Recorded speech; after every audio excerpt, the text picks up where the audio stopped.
También queremos recordarles a los oyentes que este domingo estaremos nuevamente en la Feria de Pando, con nuestro puesto allí para discutir, intercambiar opiniones con todos aquellos que se quieran acercar a charlar con nosotros, repartiendo los materiales también de la Unidad Popular en Meneses y la Ruta 8. Allí estaremos más o menos como a las 11 de la mañana, 10 y media, 11 de la mañana en adelante. Sí. Quien quiera acercarse allí, bienvenido será. Bueno, hoy tenemos un invitado en nuestro programa. Tenemos a Gustavo López. Bienvenido, Gustavo. Ya has estado acá en otra ocasión. Sí, buenas tardes, compañeros y audiencia. Gracias por la invitación. Siempre es para nosotros muy grato compartir este tipo de espacios y saludar y reconocer el esfuerzo que hacen las radios comunitarias en favor de la comunicación alternativa. Perfecto. Y tú eres integrante del coordinador de la Unidad Popular. En efecto. Si no estoy mal informado, también estuviste en la Comisión de Violencia Social y Seguridad Ciudadana. Vamos a hablar de eso en este programa más adelante. Pero antes de pasar al tema directamente del programa, nos gustaría que tú, como integrante del coordinador de la Unidad Popular, nos aclararas algunas cositas que han estado pasando esta semana, porque hemos tenido la pregunta de gente que nos escucha y bien intencionada, que la gente no entiende por qué nosotros nos sumamos a esta movida que hay de la investigadora a nivel parlamentario, planteada por los blancos, ¿no? En cuanto a los negocios Uruguay-Venezuela. Hay un motivo, hay un porqué. Y nos gustaría en 4 o 5 minutos que pudieras explicarle a los oyentes por qué nuestra posición. Sí, a mí me parece que este es un tema particularmente delicado, ¿no? Estamos hablando de una situación extrema, de una complejidad absoluta que está viviendo el pueblo venezolano hoy, en donde está en curso un verdadero golpe de Estado contra el gobierno de Maduro, encabezado por los sectores más rancios de la derecha tradicional venezolana, de la derecha petrolera venezolana, que vuelve por lo suyo. En ese marco, el Parlamento uruguayo y particularmente el Partido Nacional, en la figura de Jaime Trovo, diputado históricamente vinculado a la gusanera cubana, a lo más atrasado del pensamiento en este país, propone una comisión investigadora a efectos de investigar, digamos, los negocios entre Uruguay y Venezuela. Naturalmente que el propósito de Trovo no tiene su origen en una vocación de transparencia. Recordemos que el gobierno de Trovo fue el gobierno de los Braga, los Cambón, el Banco Pan de Azúcar, etcétera, etcétera. Uh-huh. Sino que tiene el propósito de sumarse en esta particular coyuntura a esta ofensiva anti-Venezuela. ¿Nosotros qué decimos? Todo cuanto de corrupción exista en el ejercicio del gobierno debe ser investigado y debe ser severamente sancionado. Para eso existe la justicia y para eso existe el control parlamentario de las acciones públicas. Hacer que esos mecanismos funcionen es responsabilidad del sistema político. Lo vamos a ver luego cuando abordemos el tema de la seguridad. Sumarse de una racionalidad y una sensibilidad de izquierda a golpear en esta particularidad histórica del proceso venezolano sería ni más ni menos que sumarse al coro de Trovo, de la calle Pou, de Bordaberry, es decir, al coro de la derecha. Es preciso separar, insisto, todos los elementos de corrupción que existan en el marco de las relaciones entre países deben ser severamente castigados e investigados. Es incompatible para nosotros una perspectiva de cambio, de transformación en favor de las masas populares si no se parte de un combate frontal a la corrupción. Distinto es subir a palo enjabonado y andar haciéndole el coro, claro, el coro a Trovo, a la calle, a Bordaberry. Sí. Somos de otro palo, porque además, si la corrupción de alguna manera puede estar presente en la propia, digamos, en los vínculos en comerciales, lo que está claro es que capitalismo y corrupción son un todo indivisible, ¿no? O sea, que solo existen a partir de negocios de esta naturaleza. Sin duda.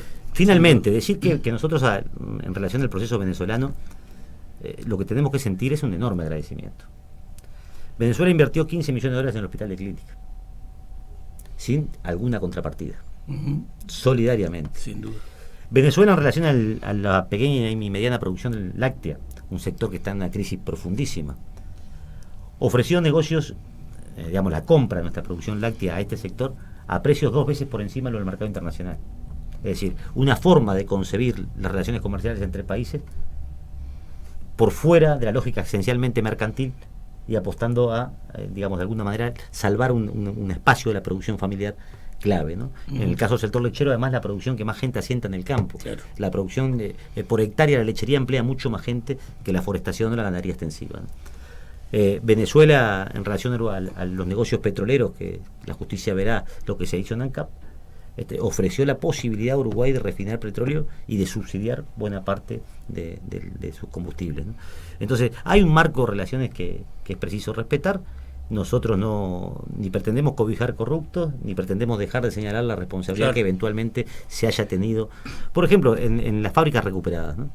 ¿Cuántas decenas de cientos de trabajadores, la más emblemática es en vidrio, pero hay otras, trabajan allí? Bueno, esa es nuestra preocupación, preservar el trabajo legítimo de esos trabajadores. Evidentemente que los episodios de corrupción atentan contra la necesidad de defender, digamos, este tipo de cosas. Además, nadie puede decir que la Unidad Popular haya estado de espaldas a todos estos temas, ¿no? Porque durante todo este tiempo, incluso antes que nadie lo hiciera, la Unidad Popular denunció siempre los casos de corrupción de este gobierno y de todo el sistema político. Entonces, claramente, como que decir ahora que nosotros no le damos la espalda es como... Y particularmente lo que tiene que ver con el desfalco de ANCAP, ¿no? Que esto fue el vaciamiento programado de la principal empresa pública de este país. Un vaciamiento programado con premeditación y alevosía, digamos, ¿no? Se trabajó en función de ese objetivo, ¿no? De vaciar la principal empresa pública de este país.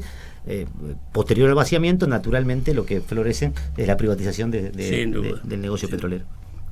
Parte del modelo, ¿no? Sí, ahora, yo entiendo muy legítima la preocupación de la gente que dice, ¿y por qué no se vota una comisión investigadora? Porque planteado así... Así a secas. Planteado así a sin secas, ver la trampa, que ¿no? Es una trampa, ¿no? Es naturalmente que habría que votar la comisión investigadora. Ahora, lo que ocurre es que acá no hay ninguna comisión investigadora con los negocios con Venezuela. Acá lo que propone Trovo es una comisión para golpear el proceso venezolano en esta situación. De la mano... Y sumarse a todo de la mano de Almagro y la OEA, claro, etcétera, ¿no? Es decir, una operación en donde... legitimar, digamos... Y no hay que ser muy astuto para darse cuenta que atrás de esta operación está el imperialismo yanqui, ¿no? Por supuesto. Bueno. Y en base a nuestro sentimiento y a nuestra ideología antiimperialista no podemos sumarnos a ese coro, ¿no? de la derecha internacional y el imperialismo, ¿no? O sea, y corresponde, esto ya es un elemento además de político ético, corresponde estar del lado del agredido. Claro. Sobre todo cuando el agredido es un proceso que intentó, con sus limitaciones, pero intentó ponerle freno al saqueo, a la primarización de la economía, hacer que de alguna manera los sectores populares accedieran. El gobierno de Venezuela es el gobierno que más viviendas ha entregado. Antes que llegara el proceso al poder, digo, Venezuela es un lago de petróleo, pero allí la gente no sabía leer y escribir, la ignorancia campeaba, la falta de vivienda, la falta de no tenían un médico. Llegaron a tener índice de pobreza medido no por nosotros, sino por los organismos internacionales que atienden esta materia, por encima del 32%. Un país que producía petróleo. Hoy están por debajo de un dígito. Entonces, estas son las cosas que hay que discutir. Claro. Una renta petrolera que se la apropiaba una minúscula proporción de los habitantes de Venezuela, al tiempo que la inmensa mayoría pasaba penurias para sobrevivir. Claro. Esa era la Venezuela previa a este proceso. Previa, la de la Cuarta República. La de la Cuarta República. Para terminar con esto y darle paso a Gustavo que te dé entrada para analizar el tema, digo, esto es una demostración de un proceso en serio. Nosotros no tenemos ese tipo de confrontaciones porque el gobierno nuestro gobierna para las clases dominantes. Bueno, si en realidad gobernara a favor del pueblo, también tendríamos terribles líos, ¿no es cierto? O sea, es parte de los procesos. Tú colocaste ahí un elemento clave, ¿no? ¿A qué se corresponde esta reacción? Al avance del proceso. Claro. Imaginen ustedes cómo reaccionaría, por ejemplo, la Asociación Rural del Uruguay si el gobierno nacional se propusiera expropiarles 500, 600 mil hectáreas y ponerla al servicio de la producción nacional. O tomar la Fripur cerrada y ponerla a trabajar para que esas 1000 mujeres que quedaron sin laburo estuvieran laburando. Claro. ¿No? O iniciar un proceso de nacionalización de la banca o del comercio anterior. O multiplicar el salario al 400%, como lo hizo el proceso venezolano, ¿no? En favor de los sectores que trabajan. ¿Cuál sería la reacción del poder? Seguro que el aplauso, ¿no? Harían todas estas cosas con la misma o con mayor violencia. Claro. ¿No? En contrapartida, ¿qué pasa en Uruguay? Cuando no se afectan en absoluto los intereses de los sectores dominantes. La revista Time de la burguesía financiera inglesa dice: Astori es el principal ministro de Economía de la región Chochos de la vida. Las cámaras privadas de la construcción y la industria dicen, nunca hicimos tanta plata como en los últimos 10 años. Hay que prestar atención quiénes nos están dando ¿cómo es? Quienes nos apoyan en eso, ¿no? En la política económica. Pero antes de pasar al otro tema y en un minuto. Que va atado con esto. El otro tema. Vamos, indisolublemente unido, pero vamos a sintetizar de modo necesariamente esquemático los 4 elementos en los que se resume la vida de un trabajador. Salud, educación, trabajo y vivienda. A lo que había que agregarle recreación y cultura, ¿no? Pero salud, educación, trabajo y vivienda son el pilar de la vida de un trabajador. 2 periodos y medio de gobierno del Frente Amplio. 2 periodos y medio de aquella fuerza política que en sus orígenes suponía la síntesis de lo más avanzado de la izquierda, del campo popular, etcétera, etcétera, y un programa de transformación de fondo. Antes de la metamorfosis, ¿no? Es decir, en sus orígenes. Luego de 2 periodos, vamos rápidamente. Trabajo. 800.000 trabajadores ganan menos de 20.000 pesos. Esto es la mitad de la población económicamente activa. Crece exponencialmente el envío de seguro paro. 40.000 trabajadores en el seguro paro en el último mes. Lo poco que quedaba en pie del parque industrial desapareció. Podríamos seguir. Trabajo. Educación. Bueno, se vacía material y conceptualmente la enseñanza pública para levantar lujosos centros de enseñanza privada donde los hijos de los trabajadores no pueden ir. Esa es una ecuación básica. Al mismo tiempo que se estigmatiza y golpea el cuerpo docente y se termina promoviendo un modelo educativo para que nuestros gurises sean mano de obra barata en los mercados de los servicios. Sin duda. Salud. Durante un siglo de elaboración programática, la izquierda dijo que en posición de gobierno íbamos a instalar un sistema de salud nacional, estatal y público que universalizara derechos y garantizara igualdad en la atención. Una vez en posición de gobierno, el FONASA. El FONASA es el salvataje del empresariado médico. Y genera una polarización aún mayor entre la salud de los ricos y la salud de los pobres. Claro. Y genera lo que nosotros definimos como un derecho virtual. Dice, no, hay 100.000 trabajadores nuevos que ahora tienen mutualista, ¿no? Si usted es uno de los que gana, si usted es uno que gana 15.000 o 20.000 pesos, lo que tiene es un derecho virtual. Porque si no tiene 1.000 o 2.000 pesos en el bolsillo, no puede pasar la puerta a la mutualista. Sin duda. No puede pasar la puerta a la mutualista a los solos efectos de ver un médico sacarse una placa y levantar 2 medicamentos. Si usted va a la cola de cualquier mutualista de Montevideo, en la farmacia va a haber seguro a alguna docena de jubilados que tienen 4 o 5 recetas de medicamentos en la mano, que si se las prescribió el médico seguramente es porque la precisan, eligiendo cuál pueden comprar y cuál no. Claro. Entonces, una realidad. Salud. Vivienda, y terminamos con esto, y pasamos al otro tema. Vivienda. Un déficit habitacional como jamás nunca había tenido la historia de este país. Un monoambiente en Montevideo. Estamos hablando de 42, 50, entre 45 y 50 metros cuadrados. 50 metros cuadrados construido en Montevideo vale $120.000. Esto es una obscenidad. Sí. Sin duda. Ahora, ¿sabes por qué? Porque si el precio del metro cuadrado de la construcción no lo fija el Estado, ¿sabe quién lo fija? Pintorrillo, Atijagüey, la especulación inmobiliaria. La especulación inmobiliaria. No hay ninguna posibilidad de que un gurí joven con su pareja, ambos trabajando, puedan tener una vivienda propia. Claro. Es decir, se va postergando la emancipación juvenil. Tenemos gurises de 35 años viviendo en el fondo de la casa con una pieza de un baño. Entonces, estamos frente a esa tragedia sobre los elementos centrales de la vida de la gente. Perfecto. Gustavo, violencia social y seguridad ciudadana. Un tema que sin duda es de los que más preocupan a la población en general del Uruguay, ¿no? Y que todos los días aparece en los medios de comunicación masivos como un problema insoluble. Y bueno, un poco la convocatoria era porque tú integraste la comisión de trabajo sobre este tema de la Unidad Popular, y incluso estuviste presente en las conversaciones con Presidencia de la República sobre este tema. ¿Qué piensa la Unidad Popular sobre este tema tan sentido por la ciudadanía? Bien, vamos a ver si podemos administrar los tiempos para 15 minutos va a estar bravo, pero dale. Para un tema de esta complejidad. No te vamos a interrumpir.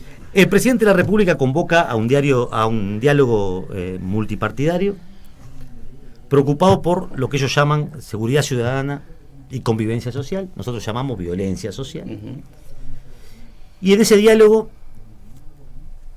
todos los complejos y multicausales problemas de la violencia los remitían al Código Penal. Es decir, no encontraban otra forma de abordar la cuestión vinculada a la violencia social que el Código Penal y la inflación punitiva. Es decir, más pena, más pena, más pena, más pena, ¿no? Y judicialización de los problemas sociales. Es una sociedad que objetivamente vive niveles de violencia creciente, a veces de barbarización de las relaciones sociales. En el plano familiar, en el plano laboral, en el plano de las relaciones propiamente sociales.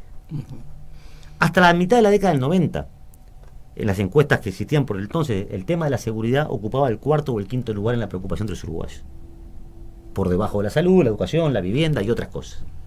Hoy todos los sondeos de opinión, cualquier uno que recurra, lo ubican en el primer lugar. ¿Cuál es el resultado final de esto? Uruguay tiene hoy 11.000 presos, 10.400 presos entre hombres y mujeres, y 700 y pico menores privados de libertad, que también están presos. Esto nos ubica como el país del continente con la tasa más alta de presos en relación a la cantidad de habitantes. Para que la audiencia tenga una idea, nosotros tenemos más presos que México en relación a la cantidad de habitantes. Más que Colombia, más que San Pablo. Para citar 3 ejemplos en donde la violencia es evidente, nadie podría decir que estamos, que son lugares tranquilos. Que son lugares tranquilos. ¿En qué condiciones tenemos?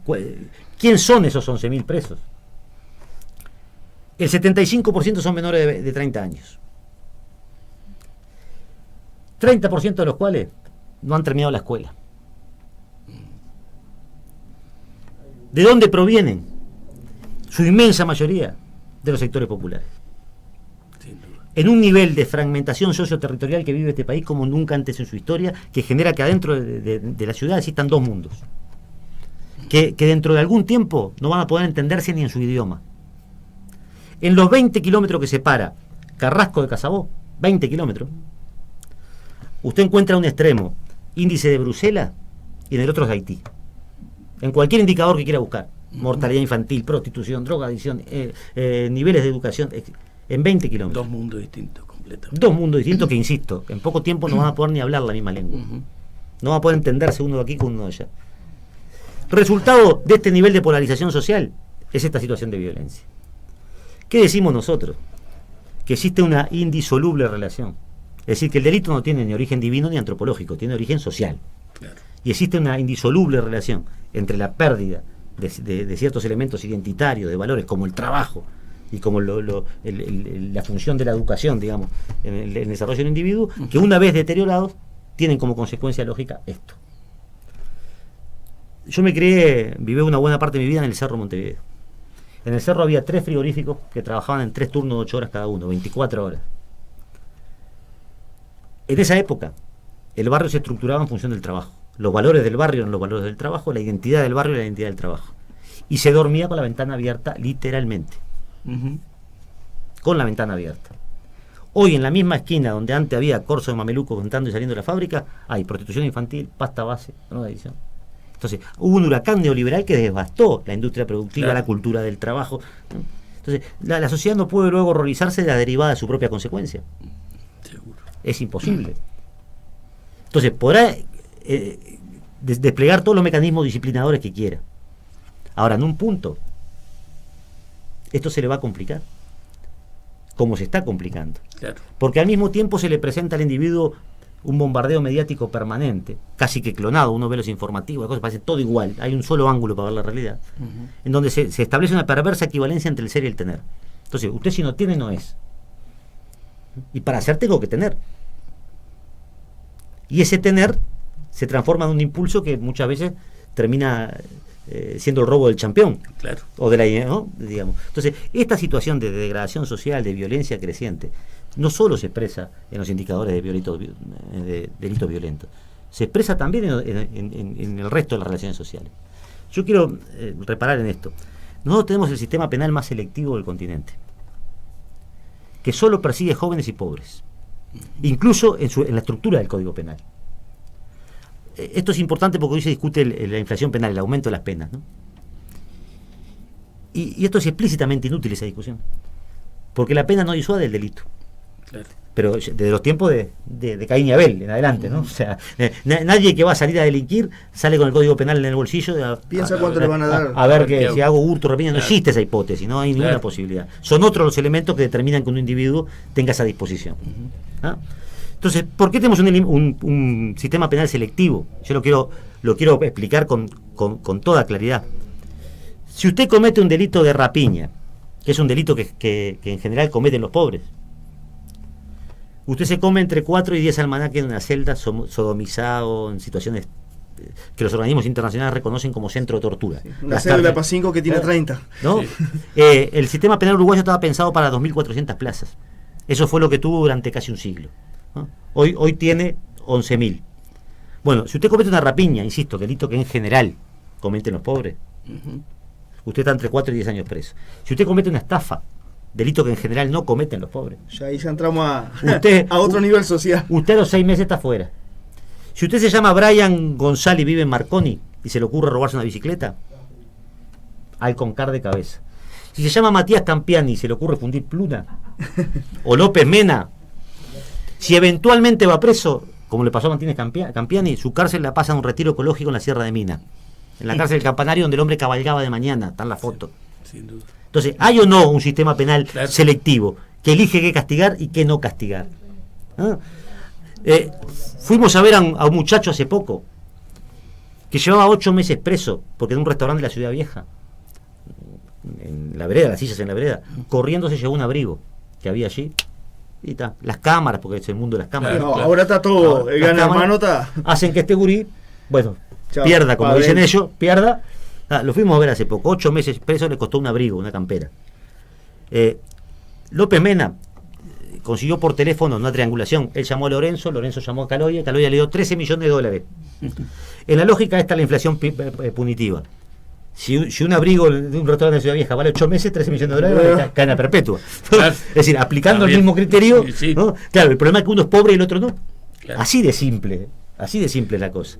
O sea, va directamente relacionado con la desigualdad, ¿no? O sea, la violencia va directamente relacionada con la desigualdad. Sí, las ciencias sociales ofrecen sobradas evidencias ofrecen las ciencias sociales para demostrar que las sociedades más violentas son al mismo tiempo las más injustas. Ahí está.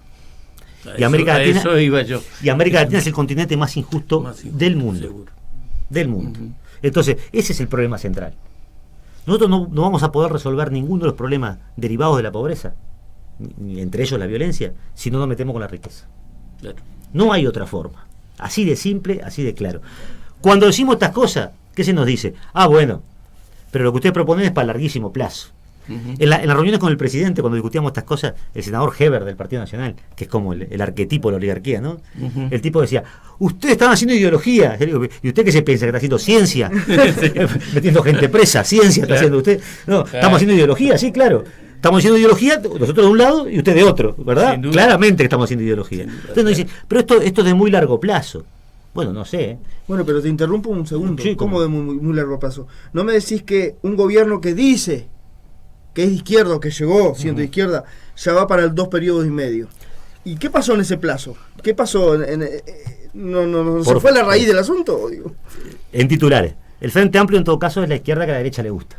¿No? Sí. Que la derecha aplaude, que la derecha saluda, que la derecha... 25 años de gobierno en Montevideo, un cuarto de siglo.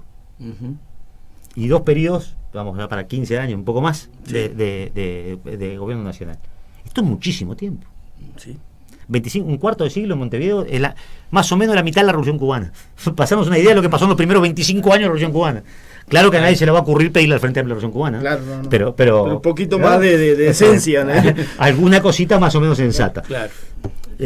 Por un lado, cuando se nos dicen sus planteos son una suerte de utopía a largo plazo, decimos, miren, el impacto de la construcción, por ejemplo, de un frigorífico en el cerro, ya en un proceso de 2, 3, 4 meses de construcción, genera 2.000, 3.000 puestos de trabajo en lo inmediato y reactiva el mercado interno. Están construyendo una cárcel por PPP en Punta Carreta para 2.200 plazas. ¿Qué es más cortoplacista? ¿La chimenea echando humo? Claro. ¿La gente laburando el sindicato organizado del barrio? Sí, sí, sí. ¿O cárcel para los hijos de esos trabajadores desocupados? Claro. 11.000 tipos presos. Es una ciudad. Supera ampliamente la población de la mayoría de los pueblos del interior de este país. Clarísimo. Entonces, eso es a corto plazo. Y a largo plazo es la chimenea. Lo nuestro es abstracto y lo de ellos es concreto. No, lo nuestro es concreto. Concreto es el laburo, el binomio trabajo y estudio que estructurando la vida de la gente. Eso es lo concreto. Claro. Y lo abstracto es poner a los gurises, ¿qué les pasa a ver a los gurises en los barrios? Los ponen o de piloto de prueba para la represión policial. Entonces les pegan si toman viendo en la esquina, les pegan si van al coso de cumbia, les pegan si van al coso de rock and roll, ¿no? Si tocan el tambor, todos los fines de semana. O si no, son el campo experimental para el asistencialismo social de ciertas ONG. Entonces son como un tubo de ensayo los gurises. Y viene el programa del no sé qué, el programa del no sé cuánto, que el Uruguay estudia, que el Uruguay trabaja, que el Uruguay teje, que el Uruguay hace malabares, todo macanudo. Ahora, lo que estructura la vida del individuo, vinculado a sus vínculos, al laburo, a lo que hace con sus manos, a lo que hace con su cabeza, eso no existe. No existe. Eso no Está existe. destruido. ¿No? Y cada vez le focalizo más la política social. Claro. Y se la lleva al plano de lo concreto, nada, así. Al mismo tiempo que después, desde el punto de vista tributario, etcétera, exonero de impuestos por decenas de miles de millones de dólares a la zona franca, a la transnacional, al capital financiero, etcétera. La otra pata del problema, ¿no? O sea, A los Nosotros- supermercados que te piden una moneda para esas organizaciones. 2 pesos en el supermercado. Claro. El MIDES, el Ministerio de Desarrollo Social, fundado en el 2005, ¿verdad? En el 2005 su primera encuesta, investigación, daba cuenta de la asistencia de 546 individuos durmiendo en la calle. Yo creo que las dos cuestiones más lacerantes de la cuestión social son los tipos que duermen en la calle y los presos, ¿no? Claro. Deben ser las cosas más, ¿no? Que a uno se le pone como la piel de Sí, gallina, sí, sí. ¿verdad? Bueno, eso en el año 2005. Hace 15 días vuelve a aparecer el informe del MIDES, año 2016. Da cuenta de la asistencia de 1.700 personas durmiendo en la calle. se triplicó. Lo que demuestra el fracaso estrepitoso de esta política. Claro, sin duda. Entonces, tenemos un ministerio donde hay una legión de académicos ahí adentro que nos permite saber cuánto pobre hay por metro cuadrado. Sí, técnicos tienen de todo tipo y color, ¿no? Ahora, si queremos saber nosotros dónde está la riqueza, ahí tenemos un problema machazo. Sí, sí. Machazo, No hay- para saber quién No estudia, aparecen las estadísticas. quién estudia la riqueza. Entonces, la pregunta que seguro se va a hacer es, ¿y qué hay que hacer? ¿No? ¿Qué hay que hacer? Bueno, lo primero que hay que hacer es dejar de hacer lo que se está haciendo. Claro. Eso es lo primero que hay que hacer. Dejar de hacer lo que se está haciendo, porque no se puede esperar un resultado distinto haciendo todos los días lo mismo. Y haciendo todos los días lo mismo, los resultados son estos: mayor violencia, mayor miseria, mayor cárcel, mayor desempleo. En consecuencia, desplegar un conjunto de medidas que atiendan al trabajo, a la educación, al deporte, a los valores como elementos fundantes de la vida. Claro. Eso es lo que hay que hacer. Y esa es la apuesta que una fuerza de izquierda tiene que tomar. Nunca nosotros vamos a ceder a la lógica represiva. Por supuesto. Sentimos la misma bronca que siente cualquiera cuando nos roban la camisa de la cuerda. Subimos al ómnibus toda la mañana como cualquier trabajador. Ahora, si no somos capaces desde la sensibilidad y la racionalidad de la izquierda en convertir esa indignación en proyecto emancipatorio, lo que vamos a hacer es reproducir la lógica represiva, que además es una represiva de pobre contra pobre y de pobre contra miserable. Claro. Al mismo tiempo que los otros se enrejan, se pone la cerca eléctrica, la guardia de seguridad, el perro en la puerta, el seguro de sus bienes, y salen del garaje de su casa al garaje de su oficina. Y el mundo lo ven por la Rambla. Y cada vez más barrios privados. Va a llegar un momento que van a pasar por un túnel o por un puente por arriba. Ya en San Pablo, Estamos en, Ahí. ya se nos fue el tiempo, ¿no? Vamos a redondear. buena Disculpa. parte de la burguesía paulista hoy en San Pablo no pisa el asfalto, se mueve en helicóptero. Ajá. Ujú. De helicóptero. Los informativos radiales, lo escuché yo, no sé, uno parece que estoy haciendo, exagerando. Los informativos radiales en la mañana en San Pablo dan cuenta del tráfico aéreo. Les informan a los burgueses cómo tienen que moverse Que no se choquen hacia arriba. para que no choquen los helicópteros de los tipos. ¿No? Ese es el mundo que está planteado. Entonces, se va a plantear este problema de la violencia. Yo sé que se nos fue el tiempo. Los muros que dividen a los ricos y los pobres que están por todo el mundo, ¿no? Y no ceder a la tentación represiva es un elemento. Hay que dar una batalla ideológica contra eso, muy fuerte, Claro. muy fuerte, para representar el punto de vista del oprimido frente a cualquier situación planteada. Clarísimo. Yo sé que se nos puede decir, ustedes exageran un poco en favor de los pobres. Lo que pasa es que hay tanta exageración en favor de los ricos que hay quien tiene que compensar. Alguna Claro. vez hay que ponerse desde el punto de vista del. Equilibrar un poco la balanza, ¿no? Y Che. nos hacen la cabeza a los pobres. Claro. Los pobres llegamos a creer que hay exageración también. En También, contra de ¿no? nosotros mismos. También. Hace poco me escuché un dirigente sindical, porque de alguna manera hay que llamarlo, que decía: si no hay inversión, no hay trabajo. Y precisamos la inversión directa extranjera. Yo digo, qué increíble, ¿no? Porque nosotros sin los dueños de UPM, por ejemplo, podríamos trabajar todos los días igual y mejor. Sin ningún problema. Ellos sin nosotros no pueden vivir 5 minutos. Claro. O sea, es exactamente al revés. Claro. Es el capital el que me precisa a mí. Y al trabajador le hacen creer todo lo contrario. Le invierten la lógica.